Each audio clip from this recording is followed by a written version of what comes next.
Hi everybody, welcome to Bengaluru. আমি Tuski and this is my channel Tour with Tushki যেখানে আমি travel related এবং food related video post করি। এটা হচ্ছে ব্যাঙ্গালোরের সেকেন্ড ব্লগ। প্রথম ব্লগ আমার চ্যানেলে আছে যেটা ডক্টর, হসপিটাল অ্যান্ড চেকআপের বিষয়ে, কজ আমরা ব্যাঙ্গালোর গিয়েছিলাম মায়ের চেকআপের জন্য। অ্যান্ড ব্যাঙ্গালোর গিয়েছি আর ব্যাঙ্গালোর সিটি এক্সপ্লোর করবো না সেটা হয় না। আজকের ভিডিও অল অ্যাবাউট ব্যাঙ্গালোরে আমি কি কি করেছি, কোথায় ঘুরতে গিয়েছি, কোথায় কোথায় খেয়েছি, সমস্ত কিছু তোমাদের সাথে শেয়ার করব। হাওড়াতে 10:45 নাগাদ বেঙ্গালুরু দুরন্ত এক্সপ্রেস ধরে আমরা এসএমবিটি ব্যাঙ্গালোরের দিকে রওনা দিই। ট্রেনে জার্নি করতে আমার ভীষণ ভালো লাগে। পাহাড়ের অপূর্ব সৌন্দর্য আর রাতের বেলায় দেখতে পাই পূর্ণিমার চাঁদে আলোকিত চিল্কা হ্রদ। ট্রেনে পরিচয় হয় এনাদের সাথে, ভীষণ ভালো।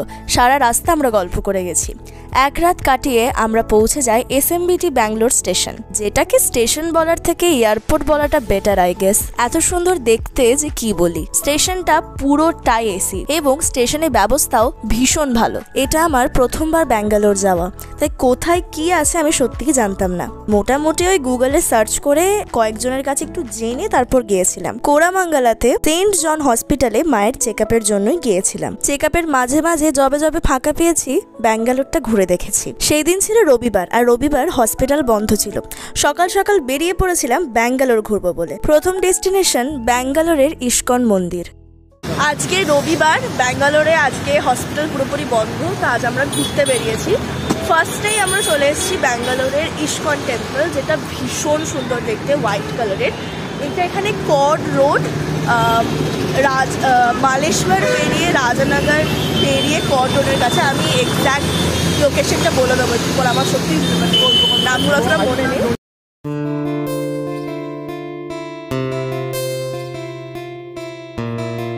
জুতো রাখার জায়গা, কত জুতো রাখার জায়গা, অনেক বড় এলাকা জুড়ে। তো মানে এক জায়গা থেকে উঠলাম আরেক জায়গায় চলে এসেছি। চেকিং হলো, এবার জুতো রাখতে আবার লাইন, ওরে বাপরে চরম লাইন পড়েছে। তো প্রথমে আমাকে একটা বস্তা কালেক্ট করতে হলো। 5 টাকা করে জুতোর জন্য লাগছে, মানে আমাদের 3 জনের মোট 15 টাকা দিয়ে বস্তা কালেক্ট করে এদেরকে দিয়ে দিতে হলো। এরা এখানে বস্তাতে করে রেখে দিল আর আমাকে টোকেন দিয়েছে, মানে জুতোটা নেওয়ার সময় আমাকে এই টোকেনটা দেখাতে হবে। ওয়াও, এরপর আমরা দর্শন করতে যাচ্ছি।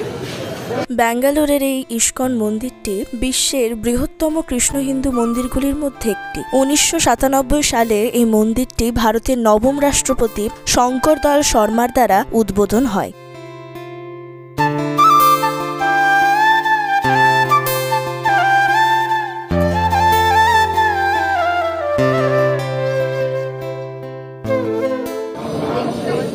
Hare Krishna, Krishna Krishna, Hare Hare, Hare Rama, Rama Rama, Hare Hare, Hare Krishna, Krishna Krishna, Hare Rama, Rama Rama, Hare Hare, Hare Krishna, Krishna Krishna, Hare Hare, Hare Rama, Rama Hare Hare। এটা আমার ভীষণ ভালো লেগেছিল। 108 বার ঠাকুরের নাম নিয়ে তবেই তুমি মন্দিরে ঢুকতে পাবে। মেন মন্দিরে ভিডিও করা বা ছবি তোলা অ্যালাউ ছিল না। বড় একটা লাইনে দাঁড়িয়ে অনেকক্ষণ পর আমরা ভেতরে ঢুকে খুবই ভালোভাবে ঠাকুরের দর্শন পাই। দর্শন করার পর বাইরে বেরোবার রাস্তার দিকেই শুরু হয়ে যায় ইস্কনের ভেতরের জিনিসপত্রের স্টলগুলি।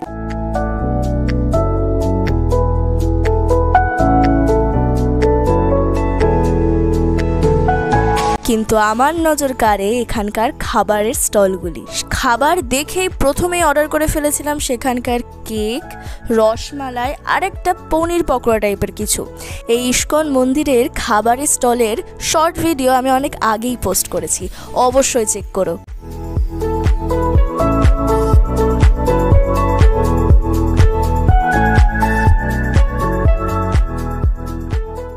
আমরা একটু বেশি খেয়ে ফেলেছি। আমরা পেস্ট্রি, রসমালাই আর কেক দিয়ে স্টার্ট করেছিলাম, তারপরে লঙ্কার পকোড়া, জিলেপি, তারপরে আমি গোবি মাঞ্চুরিয়ান নিয়ে এসেছি। মানে অ্যাকচুয়ালি ব্রাঞ্চ হয়ে গেল আমাদের সম্পূর্ণ। এখানে এখন ভোগ দেওয়া স্টার্ট হয়েছে, ইস্কনের ভোগ, কিন্তু এই দিকে তো রাস্তা নেই বলছে, আমাদেরকে আবার ওই দিকে ঘুরেই যেতে হবে। এই মন্দিরে প্রত্যেক দিনই বিনামূল্যে ভোগ বিতরণ করা হয়, যার স্বাদ অতুলনীয়।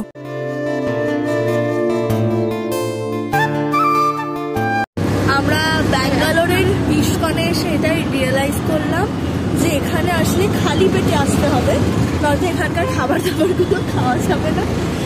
এখানে মোট 3 প্লেট প্রসাদ খেয়েছে, যে খিচুড়ি প্রসাদ দেওয়া যাবে, যে যতবার পারবে ততবারই নেওয়া যাবে। মা 3 প্লেট প্রসাদ খেয়েছে, 3 প্লেট। এটা সেই রেড কাউ বলে সে একটা গরুর দুধের অ্যাড দেয়, পুরো ওরকম দেখতে কিউট। তাই আমি এখানে একটা দোকান থেকে অরুণ আইসক্রিম পেয়ে গেছি। বাবা এটা খোলো না অরুণ আইসক্রিমটা। আমি এখন অরুণ আইসক্রিম খেতে খেতে একটা ভাঙাচোরা রাস্তা দিয়ে পুরোটা পাড়ার ভেতর দিয়ে যাচ্ছে। এটা নাকি শর্টকাট টিপু সুলতান যাওয়ার। উবেরের একটা লোক আমার সাথে স্ক্যাম করে দিয়েছে। উবেরের একটা লোক আমাদের সাথে স্ক্যাম করে দিয়েছে, আমাদেরকে অনেক আগে থামিয়ে দিয়েছে। মানে বেসিক্যালি যে রাস্তাটা শর্টকাট সেই রাস্তাটা নাকি খারাপ, তার জন্য অনেকে নিয়ে যাবে না, কোনো মানে হয় দিয়ে আর্থিক রাস্তা আমাদেরকে দাঁড় করে দিয়েছে। এখান থেকে মেবি 1 কিলোমিটার আর যেতে হবে আমাদেরকে। কই নেই, আমরা এখন হাঁটছি। গুগল ম্যাপকে ফলো করে হেঁটে হেঁটে আমরা পৌঁছে যাই টিপু সুলতান সামার প্যালেস। এই টিপু সুলতান প্যালেসে ঢোকার জন্য অনেক কাণ্ড করে অনলাইনে টিকিট কাটতে হবে। অনলাইনে 20 টাকা করে টিকিট লাগছে ইন্ডিয়ানদের জন্য, আর আইডি কার্ড লাগবে, মানে যে কোনো একটা আইডি নাম্বার, প্যান কার্ড হতে পারে, ভোটার কার্ড হতে পারে, বা আধার কার্ড হতে পারে। ফাইনালি এবার আমরা টিপু সুলতানের ওই প্যালেসটাতে ঢুকছি।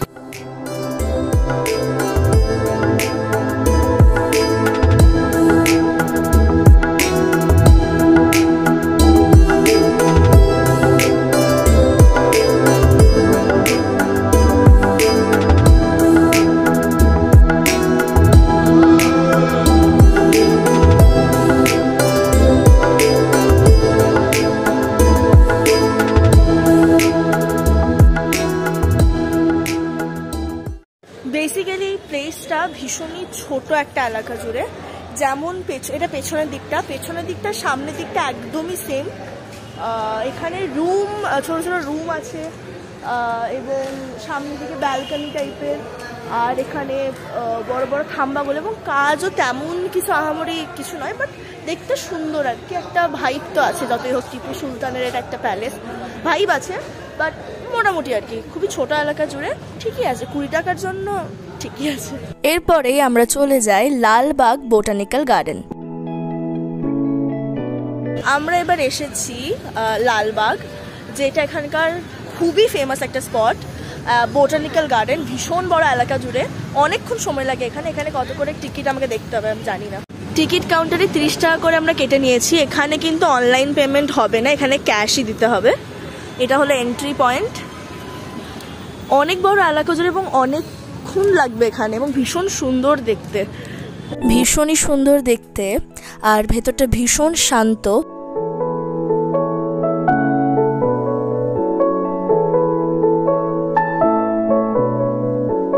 আরো করে মানে দেখানো আছে কোথায় কোন দিকে। তো আমরা এখন আরো তো গ্লাস হাউস আর জাপানিজ গার্ডেন দেখতে যাচ্ছি, যেটা এই রোডটা ধরে একদম সোজা।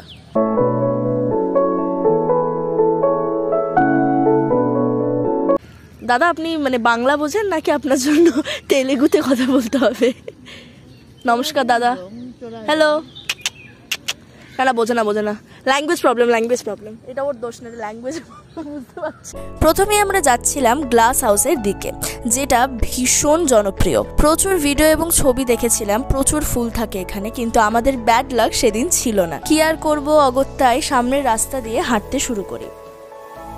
আমরা জানি না আমরা কোন দিকে হাঁটতে হাঁটতে এসছি, এবার একটা পাহাড়ের সামনে আমরা আটকেছি। ওয়াও, দেখতে ভীষণ সুন্দর। এখান থেকে ভিউটাও মনে ভালো আসবে। কি কেন কি বলবো? ব্যাঙ্গালোরের পাহাড়। ও বাপরে,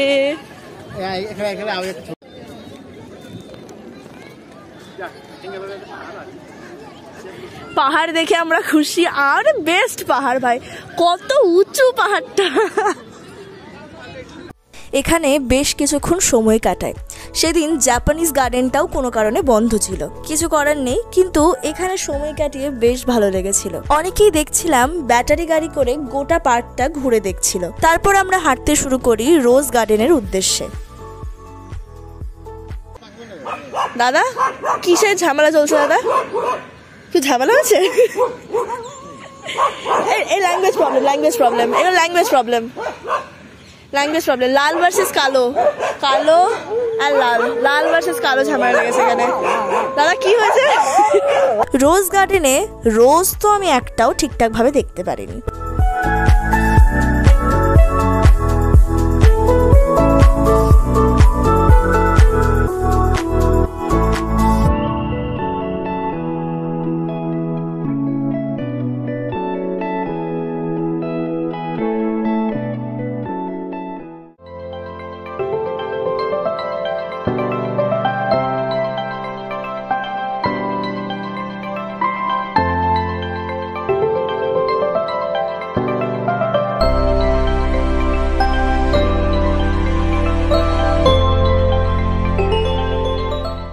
রোজ গার্ডেন আমরা দেখতে পাইনি, তারপরে গ্লাস হাউস যেটাকে বলছে সেটাও আমরা দেখতে পাইনি, কারণ গ্লাস হাউসে ফুল ছিল না, রোজ গার্ডেনে রোজ ছিল না।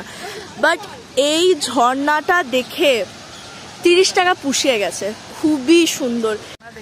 এই ওয়াটারফলটা টাইমিং আছে, টাইমিং অনুযায়ী করতে, মানে সকাল 7টা থেকে 7:30, আবার 8টা থেকে 8:30, এবার টাইমিং অনুযায়ী। আমরা 6টায় দেখলাম, এবার আস্তে আস্তে কিন্তু জলটা কমে গেল, ওরা বন্ধ করে দিল ওয়াটারফলটাকে। বাপরে আমাদের কপাল আছে, এ বন্ধ হয়ে যাচ্ছে আস্তে আস্তে। ও উই আর লাকি ব্রো। আমরা পুজোর পরে গিয়েছিলাম ব্যাঙ্গালোর। তখন ব্যাঙ্গালোরে নিম্নচাপ চলছিল, কালো মেঘে আকাশ ঢেকে যায়। আমরা ব্যাঙ্গালোরে সোমেশ্বরা নগর নিমেন্স হসপিটালের কাছে থেকেছিলাম। আমাদের হসপিটাল সেন্ট জন, সেখান থেকে এটা একদমই কাছে, মাত্র 2 কিলোমিটার, তাই এটা আমাদের জন্য বেস্ট অপশন ছিল। এখানকার হোটেলের রেট ছিল 600 টাকা, রুমটাও বেশ ভালো। পরের দিন সকাল সকাল চেক আপ করিয়ে সন্ধেবেলায় আমরা চলে যাই ব্যাঙ্গালোরের ফেমাস ফুড স্ট্রিট ভিবি পুরম।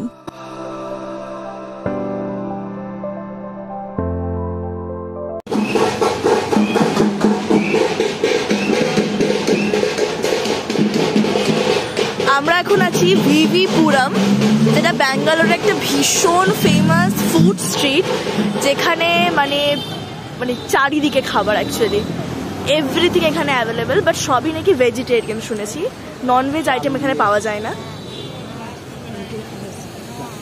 বাবা আমরা কি নিলাম গো? আসলে এখানে স্ট্রিট এত ভিড় হয় এখানে, যেহেতু আকাশে ভীষণ মেঘ, খুব বৃষ্টি হচ্ছে এখন ব্যাঙ্গালোরে, তো আজকে একটু রাস্তাটা একটু ফাঁকা ফাঁকাই আছে। ভিবি পুরম ফুড স্ট্রিটের শর্ট ভিডিও আমি অনেক আগেই পোস্ট করেছি, অবশ্যই ওটা দেখো।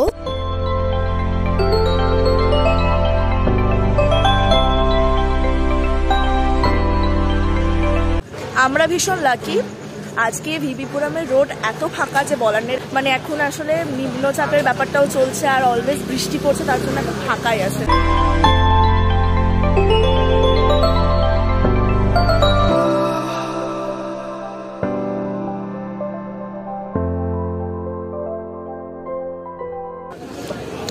রাবড়ি জিলাপি আমরা নিয়ে নিয়েছি 80 টাকা করে, কিন্তু টেস্ট ভীষণ ভালো। 4 পিস জিলাপির সাথে রাবড়ি দিচ্ছে, রাবড়িটাও ভীষণ ঠান্ডা, ভীষণ ভালো খেতে।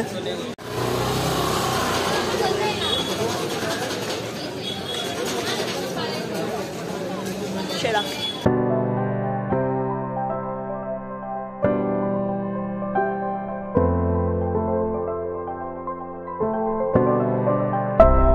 আমরা একটা দোকান থেকে এখানে নিয়ে নিয়েছি, সেটা হচ্ছে পনির টিক্কা, 100 রুপিস। এখানে আরো অনেক অপশন আছে, পনির টিক্কা, মাশরুম টিক্কা, বেবিকর্ন টিক্কা, অনেক কিছু। ওয়াও। সো আমরা নিয়ে নিয়েছি পনির টিক্কা, যেটার পরিমাণটা ঠিকঠাকই, একটু কম মনে হচ্ছে, বাট ভালো করেই দিয়েছে আর কি, সুন্দর করে মশলা টশলা দিয়ে মাখিয়ে তারপরে পুড়িয়ে সেটাকে আমাদেরকে দিয়েছে। বাবাই। ওয়াও নাইস, ফেলে দাও। ধনে পাতা চাটনি দিয়েছে এবং উপর থেকে মা আবার একটু লেবু ছিটিয়ে দিয়েছে, তো টেস্টটা একটা হেভি আছে, ভালো না খেতে, সুন্দর খেতে।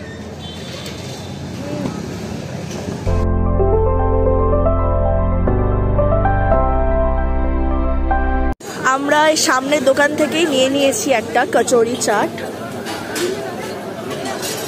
60 রুপিস। বাবা বিলাই ঘুগনি ঘুগনি করে এমন করছিল, ফাইনালি বাবা ঘুগনি পেয়েছে।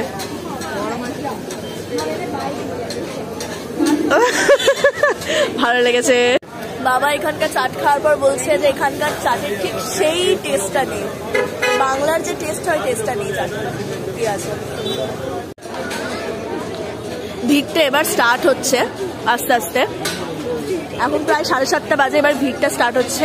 এই মার্কেটটা অ্যাকচুয়ালি 6:30 নাগাদ খোলে, তাই প্রথম দিকে আমরা পুরো 6:30-এ ঢুকেছি। এখানে প্রথম থেকে একটুখানি ভিড়টা কম ছিল, এবার আস্তে আস্তে ভিড় বাড়ছে। ওয়াও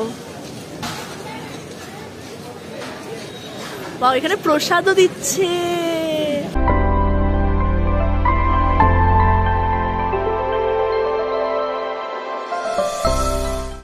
আমরা এখানে একটা মন্দিরে দর্শন করলাম, সীতারামেরই মন্দির, আর এখানে আমাদেরকে প্রসাদ দিয়েছে, প্রসাদও পেয়ে গেছি আমরা।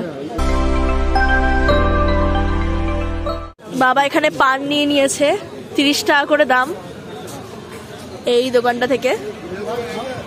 ভালো খেতে না পানটা, মা সবাইকে পান খাই খাই বেড়াচ্ছে।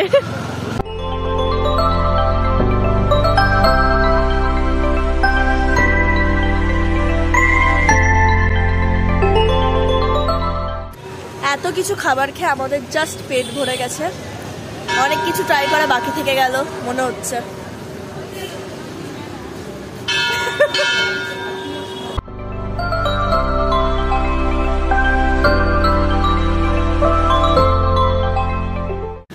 বাহ, মা যে লাগিয়ে নিয়েছে বেলি ফুলে, 30 টাকা নিলে একদম ফ্রেশ ফুল দিয়ে বানাচ্ছে, ভীষণ সুন্দর দেখতে। Thank you. মাথায় জুঁই ফুল গুজে ফ্লেক্স খাচ্ছে, নিজেকে সাউথ ইন্ডিয়ান ভাবছে। এটা তো সবে ছিল পার্ট 2। ব্যাঙ্গালোর আমি বেশ ভালোভাবে এক্সপ্লোর করেছিলাম। নেক্সট ভিডিওতে আরো অনেক কিছু ওয়েট করছে। এই ভিডিওটা কেমন লাগলো অবশ্যই জানিও, লাইক, কমেন্ট এবং শেয়ার করতে ভুলো না। আর যারা নতুন তারা অবশ্যই সাবস্ক্রাইব করো। Thank you so much.